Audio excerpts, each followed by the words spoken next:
entonces, un poco de mí. Me llamo Brian. Como bien lo dijo Laura, he sido CTO de Wibo. Wibo es una startup con presencia en Chile, Perú y Uruguay de comercio digital. He sido CTO de una fábrica de software. Además de eso, soy parte del programa de Pool Developer Experts. Y tengo un canal en YouTube que se llama Grinchcom, que lo un amigo.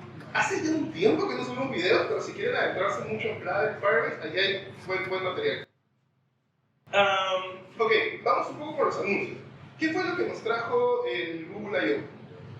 Primero, el anuncio de Dart. El primer anuncio es Flutter. Flutter como tal cambió y tiene un par de novedades. Empecemos con Null Safety. ¿Alguien sabe acá qué es Null Safety? Pues no. Pero es Flutter. ¿Qué más sabe que es Null Safety? Ok, ¿qué es Null Safety? Bueno, hasta donde yo conozco es que el programa de Java, siempre si uno lo programa bien o no dice que hay una cosa, es muy común que salga la sección de null pointer. Exacto. Entonces, supongo yo que se refiere a evitar esos incidentes de que si hay hasta una respuesta o alguna modificación en el servicio, asegurarte de que no reviente, por ejemplo. Excelente. De hecho, eso de ahí es una muy buena noticia. ¿Por qué? Porque al ser un safety, al que ya no exista el objeto, el coso nulo, hace que el código sea más seguro, hace que el código no se rompa. Y hoy por hoy, el 100% de los paquetes que están ahorita en PubDev, que es el lugar donde están los paquetes de Flutter, son 100% null safety. Además de esto, además de ser el código 100% seguro, hace que el código compile más rápido, ya que el compilador ya no está pensando en los errores que puede tener. Incluso, una de las características que tiene Flutter sobre Android, Android Puro, Kotlin, es el hover load. El hover load es el simple hecho de que lo que tú estés programando, pues lo puedas ver. Esto de acá ayuda mucho, ya que se hace mucho más rápido, como si escribieras algo en HTML y automáticamente llega a tu vista. ¿Qué más por esto? No, nada más. Listo. Siguiente. Ok, Flutterweb. ¿Alguno de ustedes ha visto cosas en Flutterweb? ¿No? No. Ok, entonces, ¿se han visto cosas en Flutterweb? Ok, Flutterweb tiene una característica muy interesante, que todo lo que uno escribe en Dart al final se convierte en un solo archivo JavaScript único, un archivo JavaScript grande, que se llama main.dart.js. Este archivo tiene dos formas de comportarse, y esas formas han cambiado. Primero, existen dos formas. La primera es el HTML, que usa CSS, capas y HTML para poder pintar todo el layout, que no es 100% pixel perfect, pero pues tiene ahí sus cosas. Y la otra es CanvasKit. CanvasKit utiliza WebGL ahorita es el estándar. Y había una mejora muy interesante. De hecho, antes, cuando uno tenía una aplicación muy grande, generalmente si tú la migrabas a Flutterweb, esto más o menos el tiempo de carga era de 6 segundos. Ahora con esta mejora, el tiempo de carga es de 4 segundos. Igual es grande. Flutterweb no está hecho tanto para web, para hacer esto. WebAssembly. ¿Alguien ha visto cosas con WebAssembly? ¿No? ¿Saben qué es WebAssembly? Exactamente, es compilar código binario y que el explorador pueda leer este código binario. Una de las noticias muy importantes con WebAssembly es que Flutterweb ahora es el framework por defecto de WebAssembly.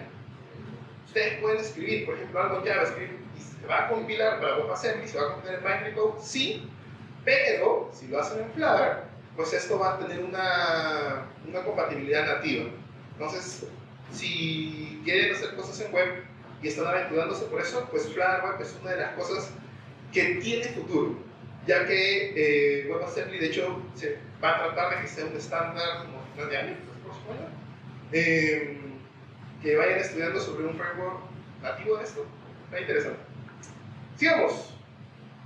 Ajá, este es un bonus track. ¿Qué pasa si tenemos una aplicación hecha en Flutter nativa y queremos pasar a la web? Pues como bien dije, Flutterweb ahorita no funciona y su principal característica no es web. Entonces pues hace que toda la carga sea muy pesada. Bien, si lo quieren hacer, les recomiendo este experimento. Primero, nosotros tenemos el main.dart.js. ¿Qué es lo que hacemos con este archivo? Es muy grande, lo podemos partir en diferentes partes y hacer que cargue esto de manera síncrona.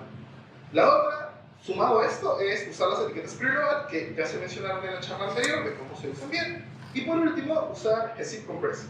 Si usamos estas características, vamos a lograr que una aplicación que se demora 6 segundos se demore 0.3 segundos. Si quieren realizar este experimento, está en este DevFest del año pasado. Está como en la hora 6, como 40 minutos, por ahí está mi charla.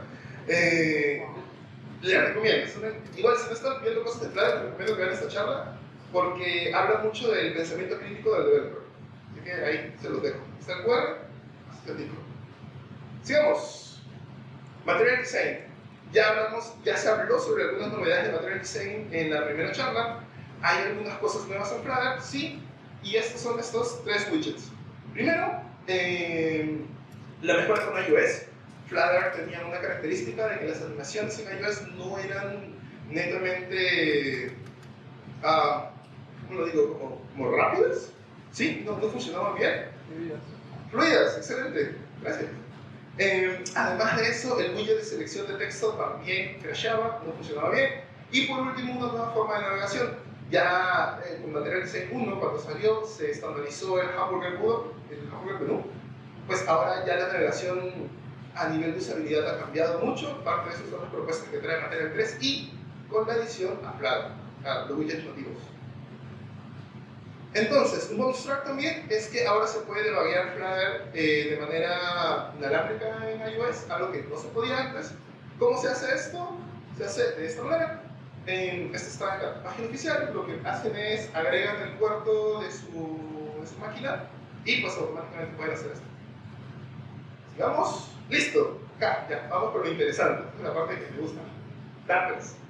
Bien. Dart es el lenguaje de programación utilizado para Flutter. Flutter al final solamente es el framework sobre el cual se usan cosas. Dart no es un lenguaje de programación nuevo, pero no es un lenguaje tan popular. De hecho, Flutter lo hizo más popular. Entonces, como no es un lenguaje popular, su evolución ha sido muy lenta, a diferencia de lenguajes que son muy populares y su evolución es mucho más rápida. ¿Qué sucede? Mucho de esta popularidad ha llevado a que se hagan muchos cambios interesantes, de lo que vamos a ver ahorita. Y para esto, quiero que vean este ejemplo. Este ejemplo que está aquí es un objeto JSON. Un objeto JSON que tiene dentro, hay un objeto que se llama metadata y hay una lista que se llama blocks, una lista de objetos. ¿De acuerdo? Este de acá lo vamos a usar para nuestros ejemplos. Entonces, primer cambio, registros. Ya se van a dar cuenta por qué es un gran cambio. La forma de hacer un método, generalmente, es, de hecho, en cualquier lenguaje orientado a objetos, siempre va a retomar una sola cosa. O un tipo nativo, o si queremos traer un dato más complejo, lo que vamos a hacer es utilizar una interfaz, un modelo, una entidad, como queramos llamarlo. Por ejemplo, este método, en el cual yo quiero que me metadata, está devolviendo un string, está devolviendo una cadena. ¿Sí? Entonces, lo que yo estoy teniendo es mi objeto JSON. Entonces, aquí tengo mi objeto JSON. Este JSON aquí estoy obteniendo el objeto metadata, lo estoy casteando como si fuera un mapa y estoy devolviendo el título. ¿Sí? Esta es la forma en la cual yo traería el título. Pero esta forma, básica, porque yo en ningún momento aquí estoy validando que exista metadata. Ya hablamos de que Flutter es null safety, entonces yo no estoy validando de que esto no sea nulo o de que esto exista. Significa que todo esto de aquí está destinado a romperse.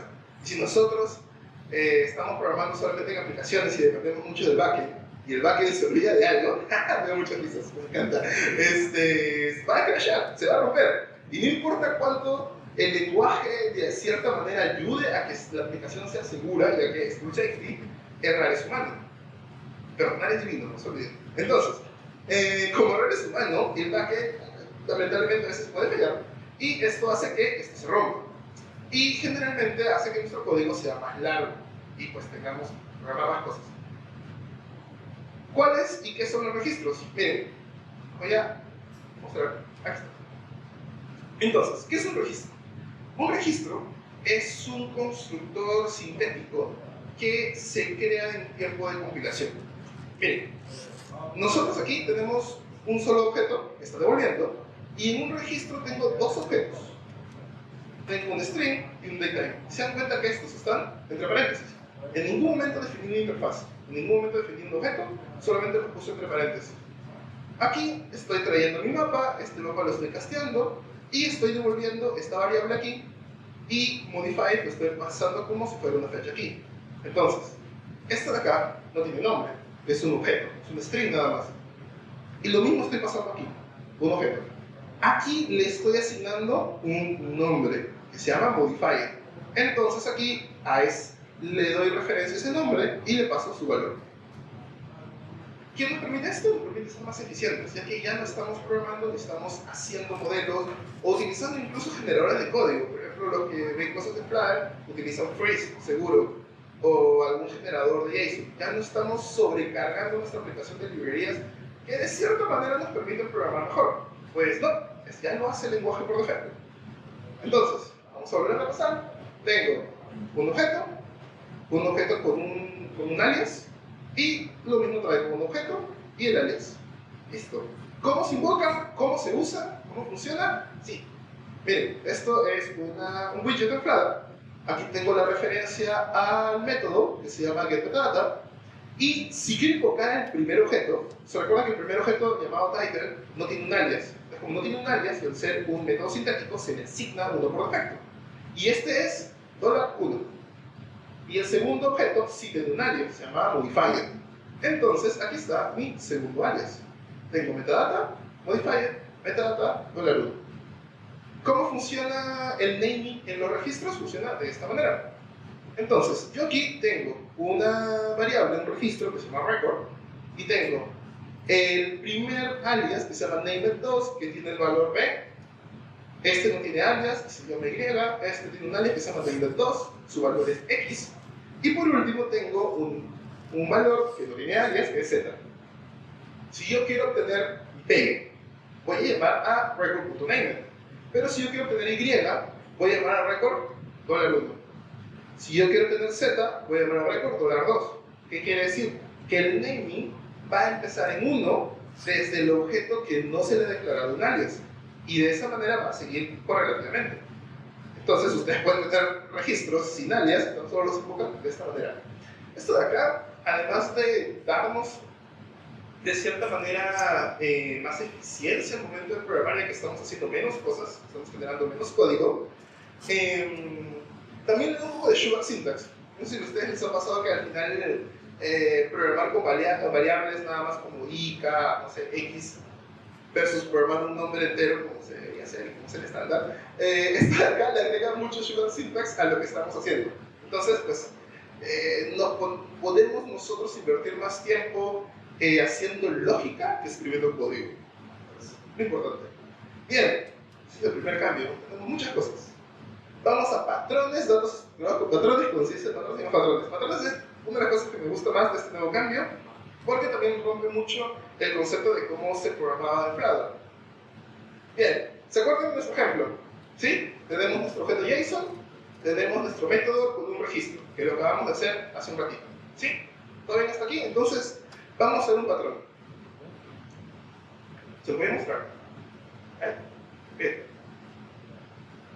Entonces, ¿qué es un patrón? Un patrón es una forma sintética de que yo le digo que se debe comportar de una manera. En español, ¿se acuerdan del JSON? Miren, volvamos acá. Tenemos este JSON, ¿sí? En este JSON yo lo casteaba como un mapa.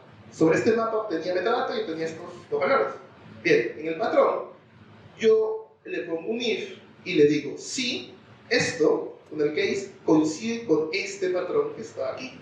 Y el patrón es un objeto metadata, dentro del objeto metadata un título que es de tipo string y este es su alias, un objeto que se llama modifier dentro del objeto JSON que es de tipo string y su alias, en este caso le he puesto local modifier.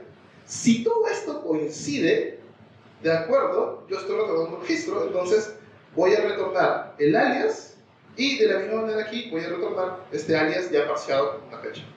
Entonces, ¿qué es lo que tenemos aquí, señores?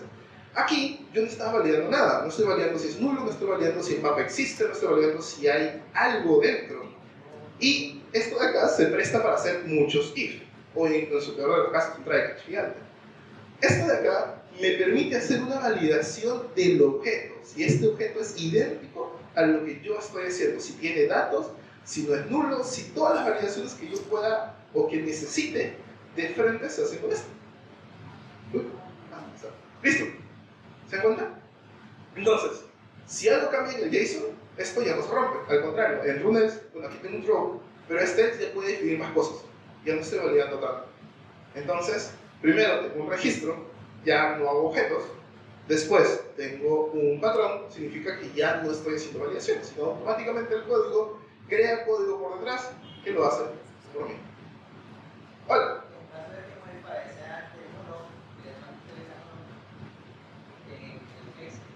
Entra al else.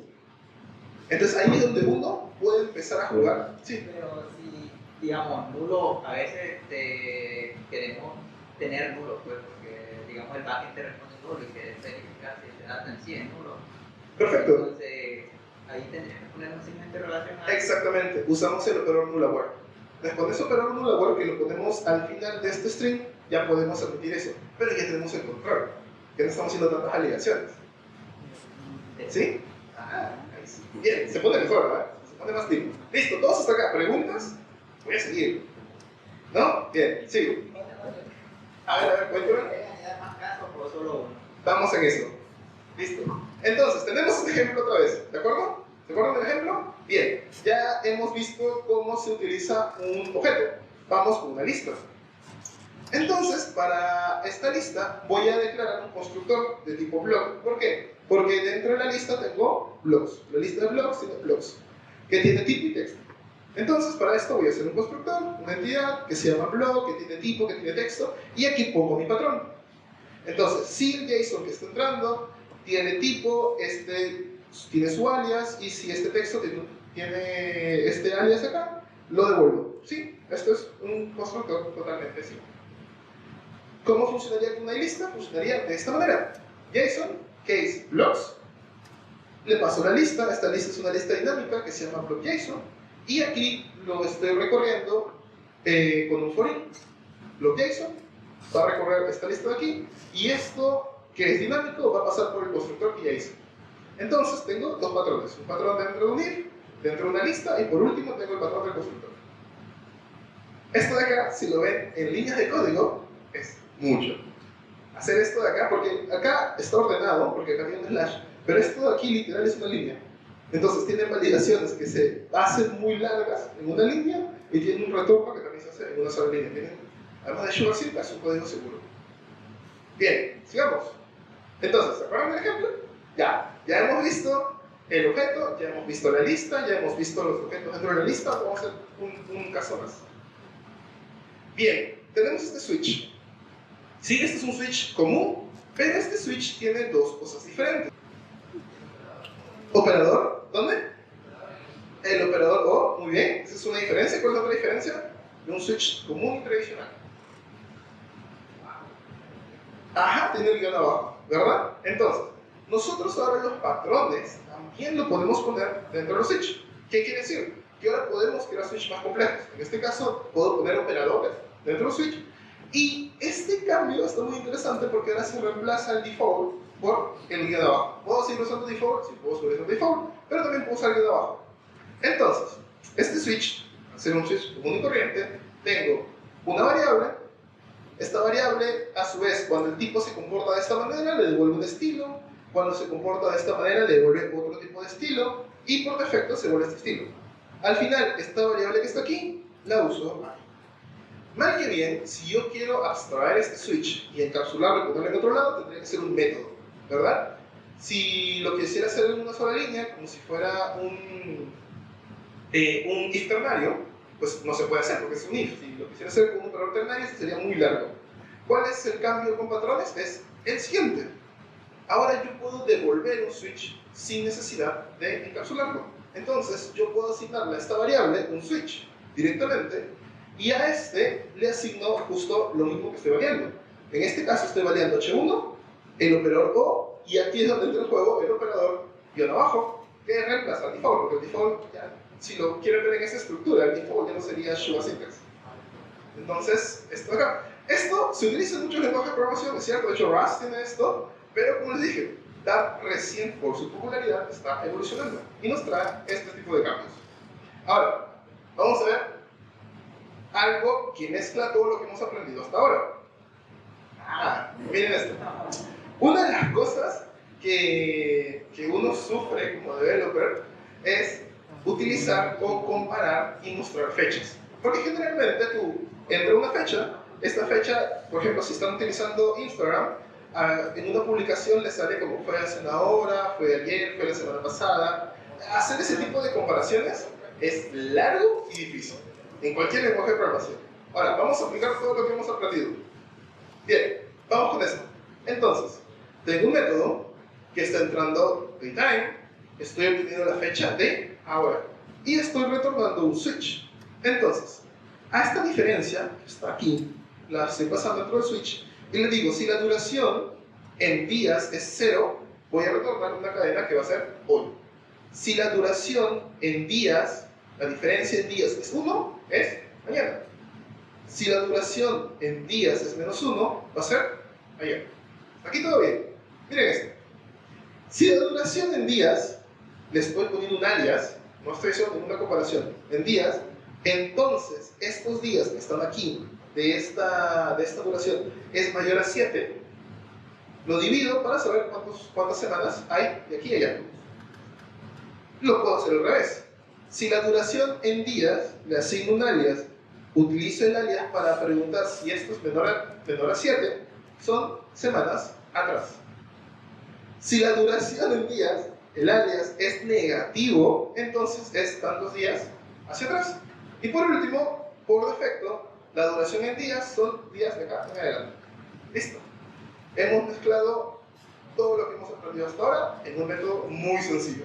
Si esto de acá lo transforman en Kotlin, a Java, a algún otro lenguaje de programación que ustedes quieran, esto es demasiado largo. Y lo saben. Listo. ¿Qué les pareció hasta ahora estos nuevos cambios? Chévere, ¿no? Bien, entonces, muchas gracias. Si quieren ver, experimentar más esto, este Code Lab que está aquí, habla de esto y habla sobre un cambio más, que es un nuevo tipo de clases, que se llaman Scalar, que sirve para hacer switch a base de las clases. ¿Verdad? Muy interesante eso. Se los dejo ahí, este Code Lab habla todo lo que hemos hablado hasta ahorita. Y nada, listo, muchas gracias.